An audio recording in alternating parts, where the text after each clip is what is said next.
அறந்தாய் மக்களுக்கு வணக்கம். இன்றைக்கி நம்ம எந்த ஒரு ப்ராடக்ட் ப்ரொமோஷன் வீடியோவும் பார்க்க போகிறதில்ல. அதுக்கு பதிலாக இதே கடையில் இந்த பாட்டிலுக்கு நடந்த ஒரு உண்மையான சம்பவத்தை பற்றி தான் பார்க்க போகிறோம். பல பேருக்கு ஞாபகம் இருக்கும், தோராயமாக ஒரு 2 வருஷம் முன்னாடி நம்ம கடை ஒரு மிகப்பெரிய தீ விபத்தை சந்திச்சது. நெருப்பு அணைக்கிறதுக்கே 10லேருந்து 12 மணி நேரம் போராட வேண்டியதாக இருந்தது. அதுக்கப்புறம் உள்ள என்ன இருக்குது என்ன இல்லை அப்படின்ற பயத்தோட ஷட்டரை உடைச்சு பார்க்கும்போது எங்களுக்கு ஒரு மிகப்பெரிய அதிர்ச்சி காத்திருந்தது. ஒரு குறிப்பிட்ட இடம் வரைக்கும் கடுமையான சேதம் அடைஞ்சிருந்த கடை இந்த பாட்டில் இருந்த இடத்துக்கும் அதை தாண்டியும் பெருசாக சேதாரம் இல்லாமல் ஒரு எல்லைக்கோடு போட்ட மாதிரி இருந்தது.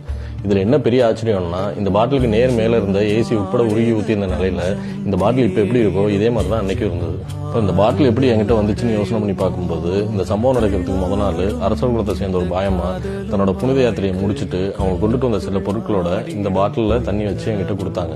நான் ஏதோ ஒரு மினரல் வாட்டர்னு நினச்சிட்டு குடிச்சிட்டு இதே இடத்துல இப்படியே வச்சுட்டேன். இந்த சம்பவத்தப்போ இந்த பாட்டிலுக்கு எதுவுமே ஆகலைங்கிற ஆச்சரியத்தில் அவங்களுக்கே ஃபோன் பண்ணி இதை பற்றி விசாரிச்சப்போ தான் அவங்க சொன்னாங்க, அவங்க புனித யாத்திரை போகிற மெக்கால ஜம்ஜம்னு ஒரு வத்தாத ஊத்து இருக்கணும், அங்கேருந்து வரக்கூடிய தண்ணிக்கு மிகப்பெரிய சக்திகள் இருக்கு, அதை முக்கியமானவங்களுக்கு பிரசாதமாக கொடுப்பாங்கிறதும் தெரிஞ்சது.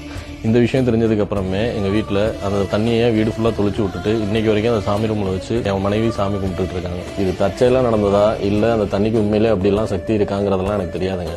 எனக்கு தெரிஞ்சதெல்லாம் அந்த அம்மா என்ன ஒரு மாற்று மதத்து நபருன்னெலாம் பார்க்காம அவங்கள ஒருத்தனா நினச்சி அந்த புனிதமான தண்ணியை கொண்டாந்து கொடுத்த அந்த அன்பு தான் நடக்க இருந்த ஒரு மிகப்பெரிய பேரழிவை தடுத்து நிறுத்தி இன்னைக்கு இந்த நிறுவனம் தொடர்ந்து நடக்கிறதுக்கும் இன்னைக்கு நான் முன்னாடி உட்காந்து இப்படி பேசுறதுக்கும் காரணமாக இருக்குன்னு நான் முழுமையாக நம்புறேன். அந்த அன்புக்கு இந்த நிறுவனம் இருக்கிற காலம் வரைக்கும், என் உயிர் உள்ள காலம் வரைக்கும் நாங்கள் கடமைப்பட்டிருக்கோம்.